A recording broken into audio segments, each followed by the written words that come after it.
Hi guys, welcome back to my channel. आज मैं कुछ प्लांट्स को रिपोर्ट करने वाली हूँ और इनको लगाने वाली हूँ बिग साइज़ के पॉट में। जब हम बिग साइज़ के पॉट में कोई भी प्लांट लगाते हैं, प्लांट अच्छी तरह से ग्रो नहीं होते हैं और शॉक में चले जाते हैं। कभी-कभी ओवर मिट्टी, ओवर पानी की वजह से प्लांट गलने लगते हैं और ख़राब हो जाते हैं। तो इसलिए जब भी प्लांट को बिग साइज़ की पॉट में रिपोर्ट करें, तो कुछ बातों का ख़्याल रखना बहुत ही ज़रूरी होता है।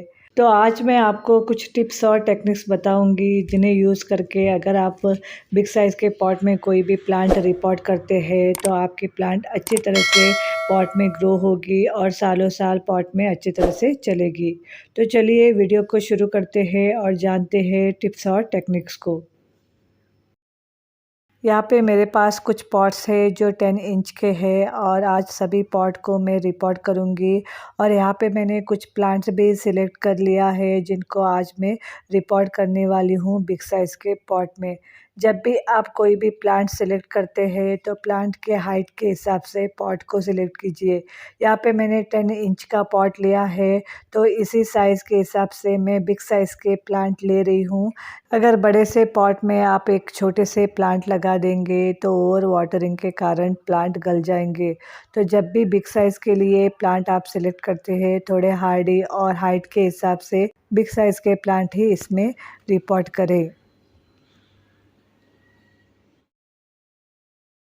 पॉट अगर बड़ा है तो पॉट में मिट्टी भी ज़्यादा जाएगी। जब भी आप बिग साइज़ पॉट के लिए सॉइल मिक्सचर लेते हैं तो मिट्टी वेल ड्रेन होना चाहिए, सॉफ्ट होनी चाहिए, जिससे प्लांट की जड़ों को फैलने में दिक्कत ना हो। सबसे पहले सॉइल मिक्सचर तैयार कर रही हूँ और यहाँ पे मैंने इक्वल अमाउंट में कोकोपीट और गार्डन सॉइल लिया है और इसमें थोड़ा सा वर्मी कंपोस्ट भी ऐड कर दूँगी। अभी मैं इसमें ऐड कर रही हूँ 2 स्पून फंगिसाइड। और आप में से बहुत सारे व्यूवर्स ने मुझे पूछा है कि मैंने फंगिसाइड कहाँ से लिया है, तो मैंने इसे फ्लिपकार्ट से लिया है। फ्लिपकार्ट में अभी ये आउट ऑफ स्टॉक है, आप चाहे तो मीशो और अमेज़न में भी इसे बाय कर सकते हैं। बहुत ही इफ़ेक्टिव फंगिसाइड है, तो सांप का फंगिसाइड बहुत ही यूज़फुल रहता है। और अभी मैं इसमें 2 मुट्ठी परलाइट मिला रही हूँ। परलाइट मेरे पास है इसलिए मैंने इसमें ऐड किया है। आप चाहे तो इसमें सैंड भी ऐड करके मिट्टी को हुरहुरी बना सकते हैं। तो चलिए इस तरह से सभी चीज़ों को एक साथ मिला लेते हैं और अच्छी मिट्टी तैयार कर लेते हैं। अच्छी पॉटिंग मिक्सचर के साथ पॉट में ड्रेनेज होल होना भी बहुत ज़रूरी है। जब भी आप बिग साइज़ के पॉट लें उसमें ड्रेनेज होल ज़रूर रखिए, 2 से ज़्यादा आप होल भी रखें तो अच्छा है। जब भी ओवर वाटरिंग करें प्लांट ओवर वाटर से बचा रहे और जो एक्स्ट्रा पानी है ड्रेनेज होल से आसानी से निकल जाए। तो सबसे पहले मैं पॉट में लगा रही हूँ रबर प्लांट। रबर प्लांट एक हार्डी इंडोर प्लांट है, इसे आप आसानी से किसी भी साइज़ के पॉट में लगा सकते हैं और मैं यहाँ पे 10 इंच के पॉट में इसे लगा रही हूँ। और पॉट के साइज़ के हिसाब से इसकी हाइट भी है, तो इस प्लांट को मैं इस पॉट में लगा सकती हूँ। और यहाँ पे मैंने कुछ ड्राई लीव्स लिए हैं और नारियल के छिलके इसमें लगा रही हूँ, जो बाद में डिकम्पोज़ होके फर्टिलाइज़र का काम करेगा। यहाँ पे मैं पॉट रख के मेजर करके देख रही हूँ किस हाइट में मुझे प्लांट लगाना है। उसी हाइट तक मैं इसमें मिट्टी डाल दूँगी और अच्छी तरह से मिट्टी को स्प्रेड भी करना है।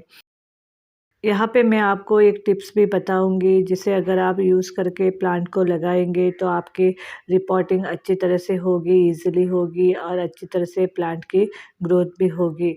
तो मिट्टी को स्प्रेड कर दिया है, मिट्टी को स्प्रेड करने के बाद इसके ऊपर इस तरह से सेंटर में मैं इसको पॉट को रख रही हूँ और पॉट के चारों तरफ आपको अच्छी तरह से मिट्टी दे देना है। यहाँ पे मैं अच्छी तरह से मिट्टी दे के पूरे पॉट को इस तरह से कवर कर लूँगी। इस तरह से पॉट को कवर करने के बाद आप इस पॉट को हटा दीजिए तो आपको इस तरह के होल मिल जाएंगे, इसमें आप आसानी से प्लांट के रूट को डिस्टर्ब किए बिना नर्सरी पॉट से निकाल के आप इसमें प्लेस कर सकते हैं और ऊपर से इस तरह से मिट्टी स्प्रेड कर सकते हैं। तो यहाँ पे मैंने रबर प्लांट को आसानी से रिपोर्ट कर दिया है और बहुत इजी तरीका है, इसे आप ज़रूर अप्लाई कीजिए जब आप कोई भी प्लांट रिपोर्ट करते हैं। अभी मैं इसमें पानी नहीं दूँगी, जब सभी पॉट रिपॉट हो जाएँगे तो सभी प्लांट को एक ही साथ में पानी दूँगी। और यहाँ पे मैंने रबर प्लांट लगा दिया है और लगने के बाद देख सकते हैं कितनी ही खूबसूरत लग रहा है। और दूसरा प्लांट मैंने लगाया है ज़ीज़ी प्लांट और इसे मैंने ऑलरेडी रिपोर्ट किया हुआ है। कंबाइनिंग प्लांट वीडियो बनाया था, तभी मैंने ब्लैक ज़ीज़ी और ग्रीन ज़ीज़ी को एक साथ बिग साइज़ के पॉट में लगाया था। जब भी आपके पॉट बिग साइज़ के होते हैं तो आप कंबाइन में कई सारे प्लांट एक साथ एक पॉट में लगा सकते हैं और ये दिखने में भी बहुत खूबसूरत लगते हैं और बिग साइज़ के पॉट में सभी प्लांट की ग्रोथ भी बहुत अच्छी तरह से होती है। तो इस टिप्स को भी आप फॉलो करके एक बिग साइज़ के पॉट में कई सारे वैरायटी के प्लांट लगा सकते हैं।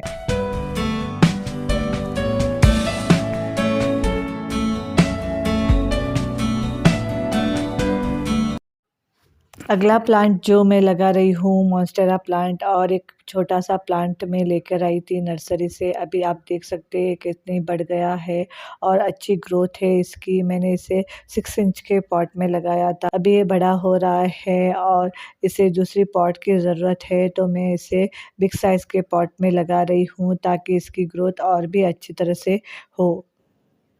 और मैंने ऑलरेडी मोंस्टेरा प्लांट की केयर और प्रोपगेशन के बारे में शेयर किया हुआ है। आप किस तरह से मोंस्टेरा प्लांट की प्रोपगेशन कर सकते हैं वाटर में, सॉइल में, इन डिटेल मैंने वीडियो शेयर किया हुआ है। आप चाहे तो उस वीडियो को भी देख सकते हैं।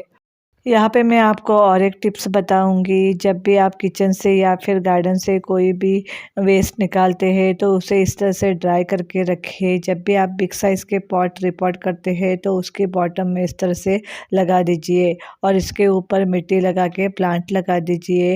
ये बाद में डिकम्पोज़ होगी और फर्टिलाइज़र का काम करेगी। इससे आपके प्लांट भी अच्छी तरह से ग्रो होती रहेगी। तो यहाँ पे मैंने मोंस्टेरा प्लांट को लगा दिया है और इसमें अच्छी तरह से मिट्टी भी लगा दूँगी। मोंस्टेरा प्लांट भी एक हार्डी प्लांट है, मनी प्लांट की तरह होती है और ग्रोथ भी इसकी अच्छी तरह से होती है। मोंस्टेरा को इस तरह से मोस्ट स्टिक्स में आप लगाएँ और बिग पॉट में लगाएँ तो इसकी ग्रोथ भी बहुत अच्छी तरह से होगी और दिखने में भी बहुत ही खूबसूरत लगेगा। अगला प्लांट मैंने बिग साइज़ के पॉट में लगाने के लिए लिया है मनी प्लांट। मनी प्लांट की मैंने नियॉन वैरायटी ली है क्योंकि नियॉन वैरायटी मनी प्लांट की बेस्ट वैरायटी में एक है। दिखने में बहुत ही खूबसूरत लगता है। इसके जो लेमन कलर के लीव्स है बिग साइज़ के पॉट में अगर मोस में आप लगाते हैं तो दिखने में बहुत ही सुंदर लगता है। तो इसलिए मैं आज 2 पॉट को इस बिग साइज़ के पॉट में रिपोर्ट करने वाली हूँ और नियॉन पोथोस की दोनों ही प्लांट को इस तरह से पॉट में लगा दूँगी।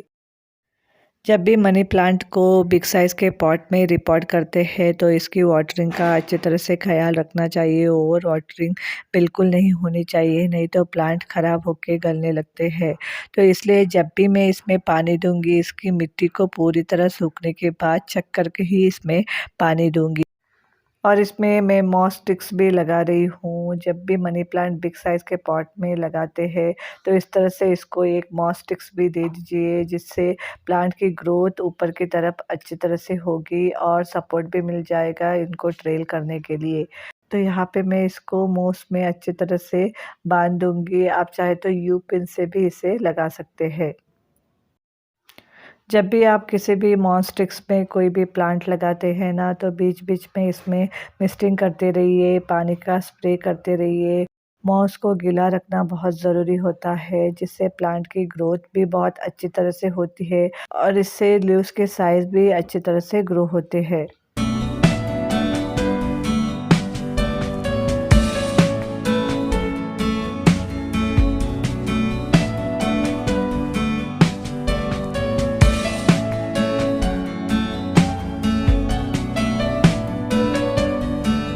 नेक्स्ट प्लांट मैं रिपोर्ट करने जा रही हूँ एग्लोनिमा का प्लांट। इसे मैं लास्ट वीक लेकर आई थी और ऐसे ही रख दिया था कुछ दिन के लिए नर्सरी पॉट में।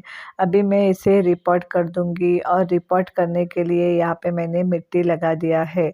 एग्लोनिमा एक हार्डी इंडोर प्लांट है, इसे आप आसानी से किसी भी पॉट में ग्रो कर सकते हैं। बिग साइज़ के पॉट में या फिर सिरेमिक पॉट में भी ये अच्छी तरह से ग्रो होते हैं। तो यहाँ पे मैं सेम जैसे रबर प्लांट रिपोर्ट किया था वैसे ही इसे भी रिपोर्ट कर दूँगी। और जब भी आप नर्सरी से कोई प्लांट लाते हैं तो उसको तुरंत रिपोर्ट मत कीजिए, क्योंकि प्लांट शॉक में चले जाते हैं। तो लाते ही इनको कुछ दिन के लिए रख दें, घर के क्लाइमेट में सेट होने के बाद ही इनकी रिपोर्टिंग करें। जब भी आप किसी भी प्लांट को रिपोर्ट करते हैं तो उसको कुछ दिन के लिए इनडायरेक्ट सनलाइट में रख के बाद में ब्राइट लाइट में शिफ्ट करिए। और यहाँ पे मैंने नर्सरी पॉट से प्लांट निकाल लिया है और आप इसकी रूट को देख सकते हैं, पूरी तरह से रूट बाउंड हो चुका है और इसे चिकनी मिट्टी में लगाया गया था, तो इसकी थोड़ी सी मिट्टी में हटा दूंगी। प्लांट को बिल्कुल भी डिस्टर्ब नहीं करना है, धीरे धीरे करके मैं इसकी मिट्टी हटा दूंगी और इसे इस तरह से प्लेस कर दूंगी। जब भी किसी प्लांट की रूट पॉट से बाहर निकल आती है तो उसको रिपोर्ट करना ज़रूरी है और उसके साइज़ के हिसाब से उसको पॉट देना भी बहुत ज़रूरी होता है। तो आज मैंने इसको रिपोर्ट कर दिया है और सही पॉट में इसको प्लेस किया है। तो इस तरह से सभी पॉट को मैंने रिपोर्ट कर लिया है और रिपोर्ट करने के बाद इनमें अभी मुझे पानी देना है।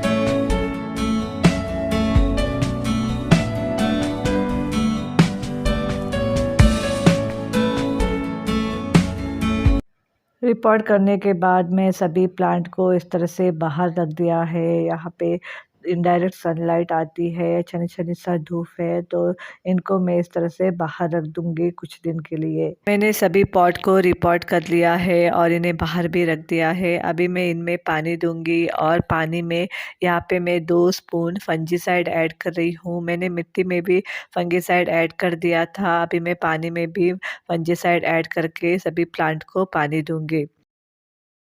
जब भी आप किसी प्लांट में पानी देते हैं तो पानी का ज़्यादा ख़्याल रखिए। इंडोर प्लांट में पानी बहुत ही कम जाता है और यहाँ पे मैंने बिग साइज़ के पॉट लिए हैं तो मैं इसमें देख के ही पानी दूँगी।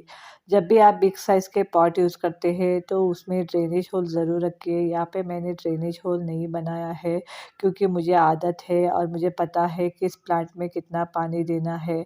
अगर आगे जाके कोई भी प्लांट को दिक्कत होती है तो मैं इसमें ड्रेनेज होल ज़रूर बनाऊँगी। पॉट में ड्रेनेज होल होने से प्लांट भी ओवर वाटरिंग से बचा रहता है। जब भी आप प्लांट को किसी भी पॉट में रिपोर्ट करते हैं तो उसमें ड्रेनेज होल ज़रूर बनाइए। और यहाँ पे मैंने सभी प्लांट में अच्छी तरह से पानी दे दिया है। जिस प्लांट में जितनी पानी जाएगी उतना पानी दे दिया है। और जब भी आप किसी भी पॉट में पानी दें तो पूरी तरह से सूखने के बाद ही पानी दें। इसे अच्छी तरह से चेक करके ऊपर की मिट्टी 2 इंच तक सूखने के बाद इसमें फिर से पानी दें। अभी मैं इनमें स्प्रे बॉटल से अच्छी तरह से स्प्रे भी कर दूँगी, क्योंकि रिपोर्टिंग के बाद प्लांट कुछ डल पड़ जाते हैं। इस तरह से स्प्रे करने से इनमें जान आ जाती है और इनके लीव्स में फ्रेशनेस फिर से आ जाती है। तो अच्छी तरह से मैं सभी प्लांट में स्प्रे कर रही हूँ और मॉन्स्टिक से इनको भी अच्छी तरह से गीला कर दूँगी। और इस तरह से सभी प्लांट में मैंने अच्छी तरह से पानी दे दिया है और स्प्रे भी कर दिया है। और इस तरह से रिपोर्ट होके मेरे सारे प्लांट वाइट पॉट में बहुत ही खूबसूरत लग रहे हैं। और मैंने जो भी रिपोर्टिंग के लिए टिप्स बताए हैं उनको ज़रूर फॉलो करके आप भी रिपोर्ट कीजिए। इनकी अपडेट भी मैं आगे के वीडियो में आपको देती रहूँगी। तब तक के लिए मेरे चैनल में बने रहिए। और आज के लिए बस इतना ही, मिलते हैं अगले वीडियो में। Till then take care, bye.